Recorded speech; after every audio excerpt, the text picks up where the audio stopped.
Здравствуйте, мои дорогие! Сегодня я покажу, как сшить такую потрясающую сумку из старых джинсов и кожаных лоскутов. Ремешок, как вы видите, крепится на карабины, то есть его можно отстегнуть и носить ее как клатч, ну или использовать даже как косметичку. Внутри есть открытый карман. Вот так выглядит внутри. Вполне достойно. И закрывается она на молнию. Отлично держит форму, легкая. Одним словом, я в полном восторге. Сразу хочу сказать, что идея создания такой сумки не моя. Я увидела в интернете несколько сумок. Не то что похожих, а именно вот в такой технике 3D, 4D, я даже не знаю, как назвать. И мне захотелось сделать сумочку собственного дизайна. Поэтому модель это 100% моя. Выкройку я разрабатывала сама с нуля. Делала бумажные макеты несколько раз, распечатывала, вносила коррективы и так далее. И даже в процессе шитья я тоже вносила коррективы в выкройку. Но сейчас все сами увидите. Итак, поехали! В театре все начинается с вешалки, а в швейном деле все с выкройки. Мою выкройку в формате PDF можно приобрести через интернет-магазин за символическую цену. Ссылку на выкройку вы найдете в описании к ролику. Выкройку нужно распечатать. Она идет на 4 листах формата А4. Склеить, тщательно соединив линии и метки. На одном из листов есть мини-изображение готовой выкройки. Чтобы получить изделие меньшего или большего размера, выкройку можно масштабировать при распечатке.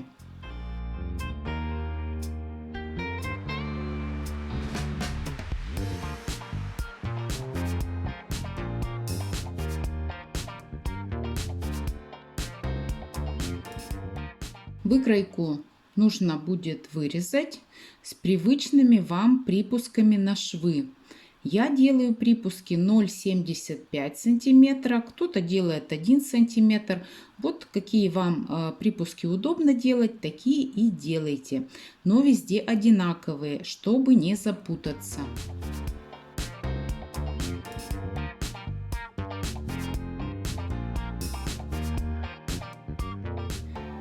За основу я взяла старые джинсы, 2 штанины стачала между собой, у меня получился приличный лоскут, примерно 40 на 60 сантиметров. Выкройку нужно приколоть для того, чтобы она не смещалась, и вырезать, соответственно, основу сумочки. Можно кроить ножницами, можно использовать роликовый нож и линейку для пэтчворка. Я использовала и тот, и другой метод.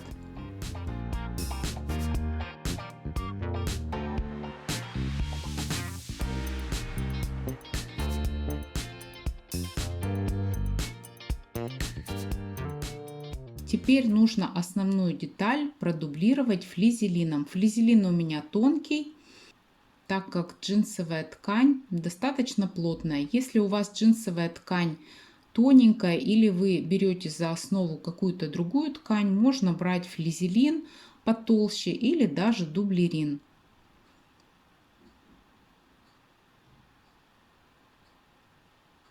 Выкройку я также прикалываю и обвожу контуры этой выкройки.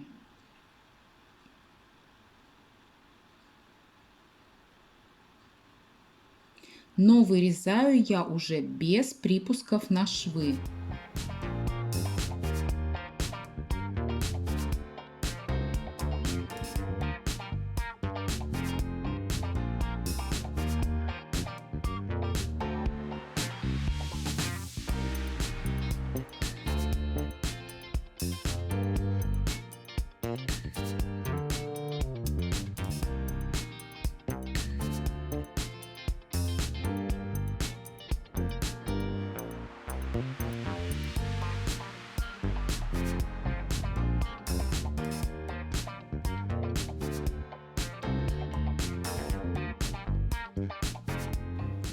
Теперь нужно выкроить подкладку сумки.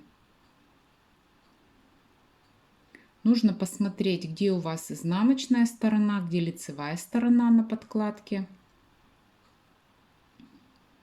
Также точно приколоть выкройку к ткани.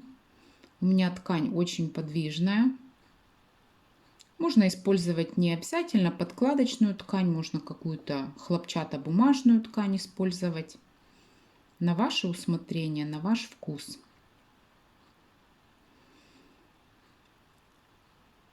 Теперь по пунктирным линиям нужно вырезать фигуры, которые будут выполнены из кожи. Вырезаю я макетным ножом по металлической линейке. Четко по пунктирным линиям. Детали я пронумеровала для удобства. Вырезать все детали на выкройке я не буду, поскольку она в зеркальном отражении. Я вырежу детали на одной половинке выкройки, боковинку, трапецию и трапеции детали дна. Затем, приложив выкройку, нужно отметить, нарисовать контуры деталей из кожи.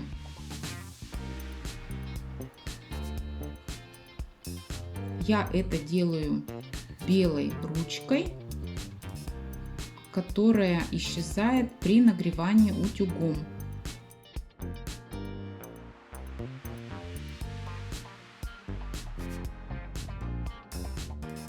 Вот смотрите, что получается.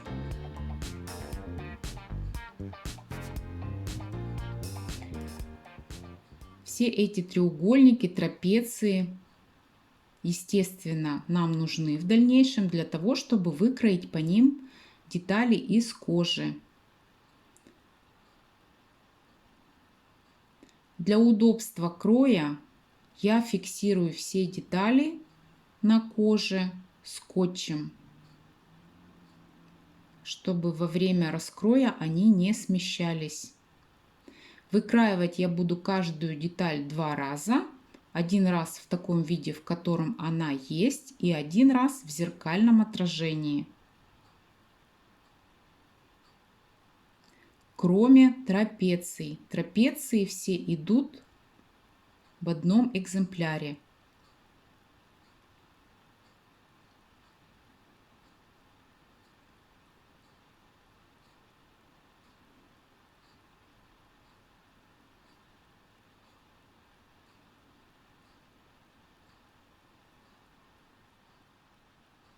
Вот я перевернула выкройку детали треугольника и выкраиваю вторую часть в зеркальном отражении, получается.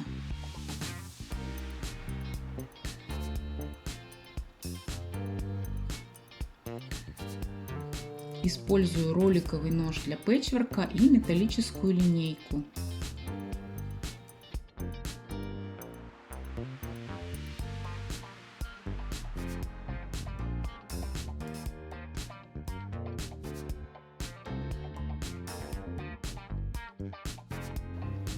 Когда все детали из кожи выкроены, нужно выкроить подложку. В данном случае я выкраиваю из кожкартона подложку для каждой геометрической фигуры. Она обеспечит жесткость. И выкраиваю я на 3 мм с каждой стороны меньше, чем кожаные детали. Сразу же прикладываю к кожаной детали подложку из кожкартона, откладываю в сторону.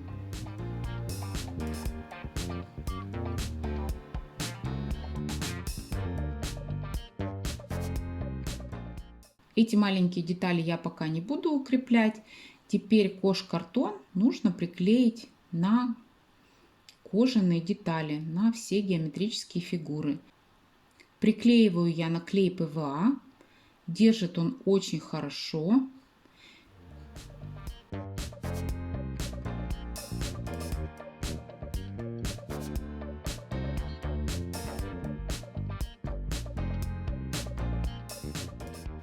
Смотрите, все кожаные детали у меня на срезах белые, то есть все урезы белые, кожа не прокрашена насквозь. Поэтому я покрашу все урезы специальной краской для кожи. Можно покрасить акриловой краской для кожи. Можно использовать специальные ролики, но мне зубочисткой проще.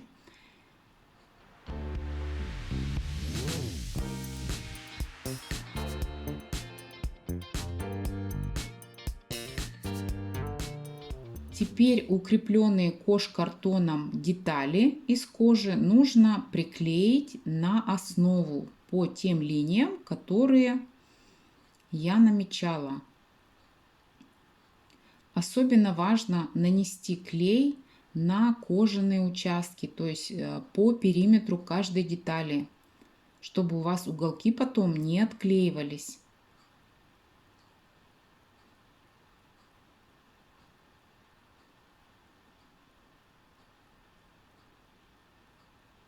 Также я использую клей ПВА.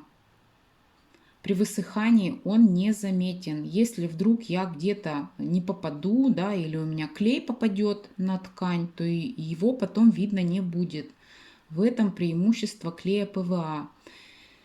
Если бы эти детали я потом не притачивала, я бы, конечно, использовала другой клей. Но сейчас, после того, как клей высох, нужно все детали по периметру на расстоянии примерно 1-2 мм от края притачать к основе. Использую я обычную лапку. Кожа эта плотная, хорошая, шьется она легко. Если у вас кожа не плотная, шьется обычной лапкой сложно, можно использовать или роликовую лапку для кожи, или тефлоновую лапку для кожи. Старайтесь прокладывать строчки ровно. Я использую в данном случае контрастную нить. То есть нить у меня голубая, не бордовая. Закрепки я нигде не ставлю. Нитки я буду выводить на изнаночную сторону и завязывать узелки.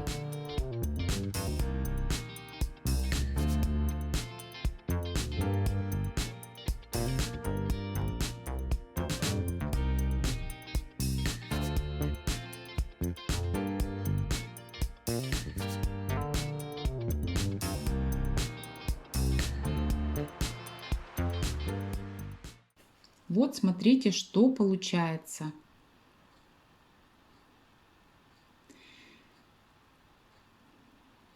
Теперь я хочу сделать карман. На этой выкройке карман никак не обозначен, но на вашей выкройке он уже обозначен. Я вырезаю деталь из бумаги, затем выкраиваю 2 детали из флизелина, прикладываю их в зеркальном отражении и приклеиваю утюгом. Так мне будет намного легче выкраивать из этой подкладочной ткани карман. Но я уже говорила, она нестабильная, поэтому так проще.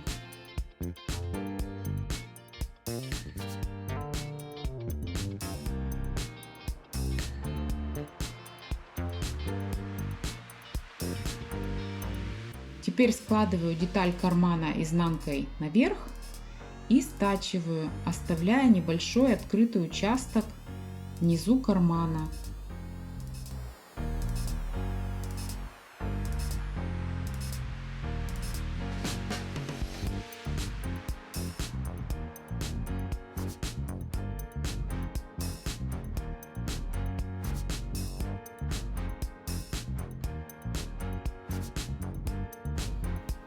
Уголки срезаю и выворачиваю.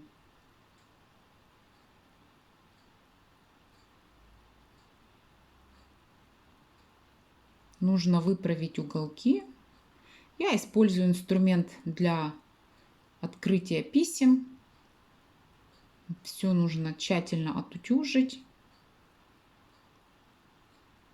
То есть получается такой карман двухсторонний. С двух сторон у него лицевая сторона. и он достаточно плотный. Здесь прокладываю строчку.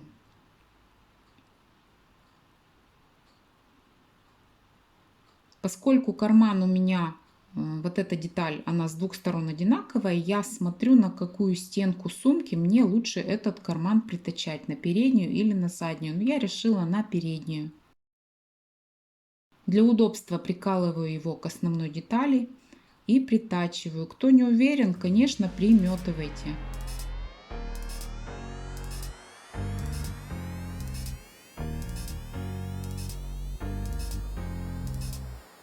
Карман готов. Теперь стачиваем, ну, так называемые выточки. Смотрите, вот что получилось.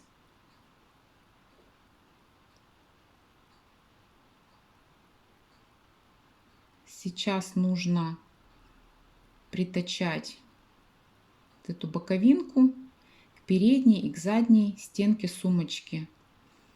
В местах сгибов целесообразно сделать небольшие надрезы. Тоже я все скалываю. Вот видите, одну стенку сумки я притачала. Точно так же сделаю со второй стенкой.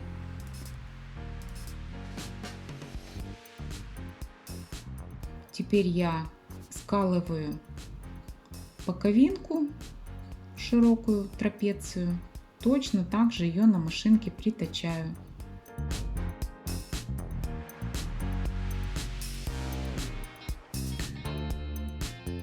Все, подкладка готова. Ткань у меня подкладочная очень сыпучая. Я ее решила просто зажигалкой опалить. Можно ножницами зигзаг обрезать. Ну, смотрите, быстрее зажигалкой получается. Вот такая подкладочка. Все достаточно аккуратно.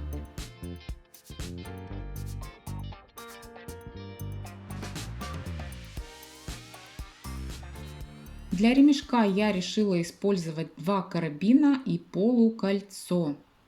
Вот у меня была такая деталь треугольная на выкройке, я ее убрала, у вас ее нет. Я решила, что каждый из вас решит сам, каким образом ему делать ремешок. Вообще, делать ли ремешок, может быть, вы цепочку захотите, может быть, вы вообще без ремешка захотите.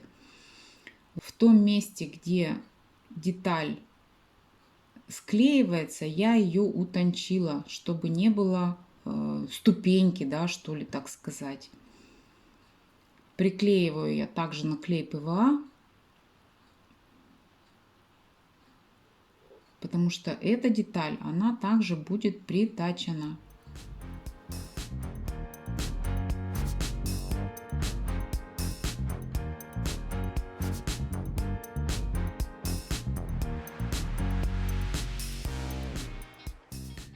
Вот таким образом я ее размещу. Я делаю наметку другой стороной ножа, то есть я не режу, я царапаю. И теперь в том месте, где я буду приклеивать шлевку, так называемую, кожу на основной детали я немножко расцарапала, чтобы сцепление клея было лучше.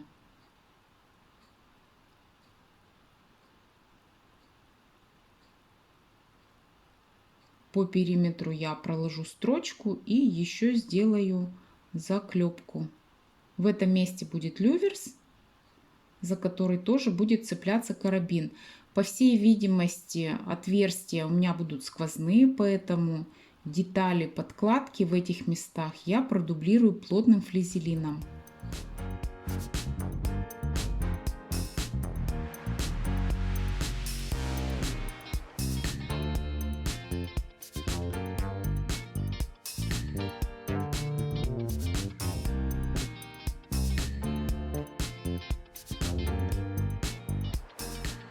Я попробовала винт для ремня.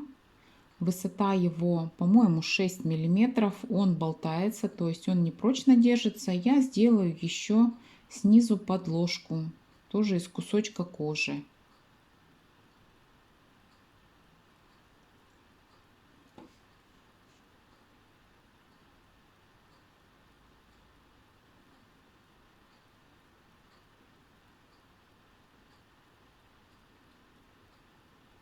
Теперь держится надежно, люфта нет, ничего не болтается. Маленькую деталь эту я тоже приклею клеем ПВА. И заодно пройду по узелкам, которые я завязывала вручную для надежности, чтобы они не развязались. Просто по капельке клея капнула.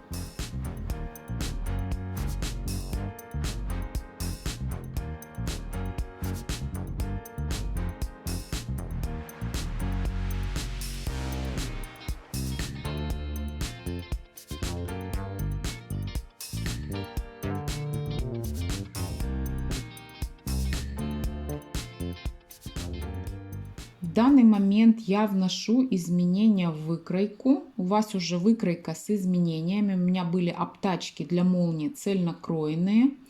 Я уже молнию сюда и пришила, и приклеила. Пришлось мне ее отпороть. Я поняла, что это неудобно. И обтачки я буду делать отдельно, не цельнокроенные. Отдельные детали, они уже на вашей выкройке есть. 4 детали. Их нужно также продублировать флизелином без боковых припусков на швы.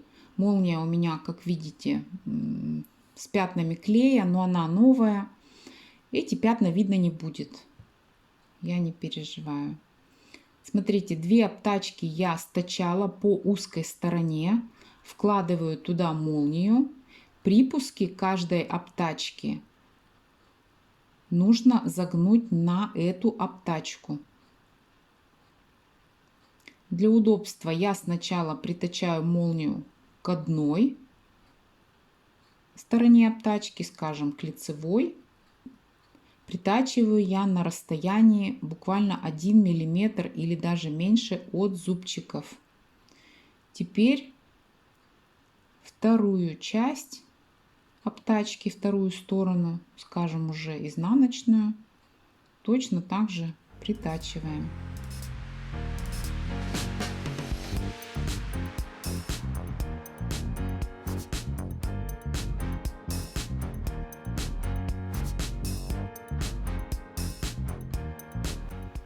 Выворачиваем. Вот что получается.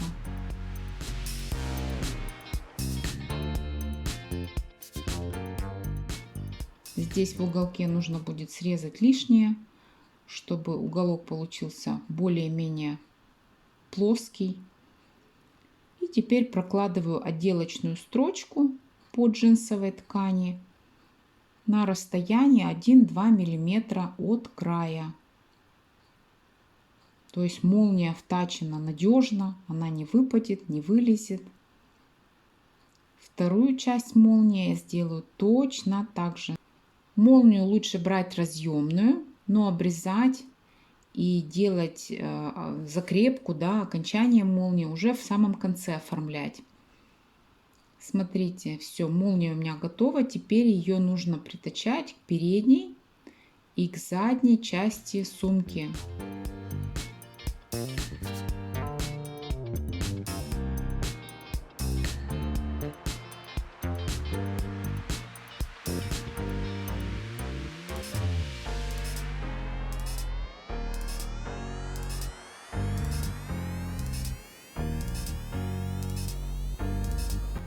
Припуски лучше приклеить, чтобы они не мешались, не отгибались.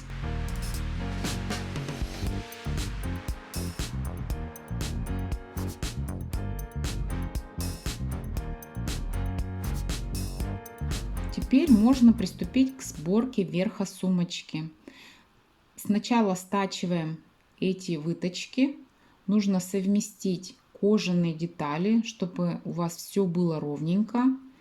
Стачать можно это на машинке. Здесь легко подобраться. И смотрите, чтобы у вас расстояние между деталями было точно такое же, как по всей сумочке. Примерно полсантиметра. Теперь нужно пришить дно к боковой детали, передней и задней. И это я уже делаю вручную, потому что на машинке такая жесткая конструкция. Я попробовала. Но не подступиться здесь, не подобраться. Поэтому я делаю вручную, мелкими стежками. Нитка у меня в тон. очень аккуратненько, я никуда не тороплюсь.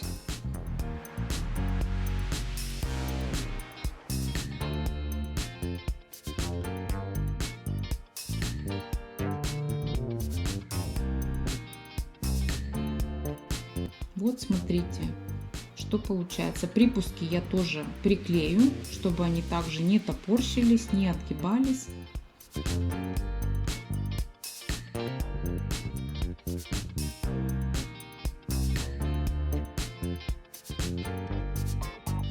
Теперь пришиваю боковинку.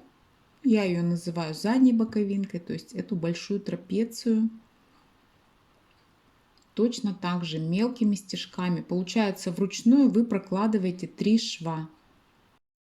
Припуск на подкладке я тоже заутюжила, вложила ее внутрь и пришью точно так же мелкими стежками вручную. Смотрите, что получилось. Теперь можно установить фурнитуру. Ременной винт я буду делать насквозь устанавливать, поэтому в подкладке я сделала отверстие, опалила зажигалкой, точно так же с люверсом. Теперь можно сделать наконечник для молнии. Я буду делать из кожи. Теперь можно приступать к изготовлению ремешка. Ремешок у меня будет двухсторонний. С одной стороны джинсовая ткань, с другой стороны кожа.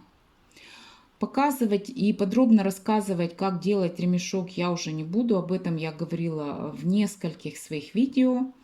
Может быть, вы и не такой будете делать ремешок. Вот такой получился у меня. Для надежности я поставлю еще по заклепке с каждой стороны.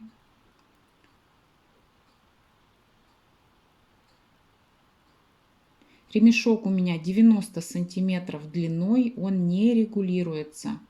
Может быть, вы захотите сделать регулируемый ремешок. Но я решила сделать такой.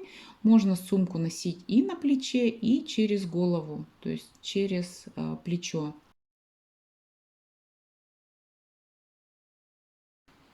Все, сумочка готова. Прицепляю ремешок. Честно говоря, я в полном восторге от того, что получилось. Я даже не ожидала, что получится так здорово.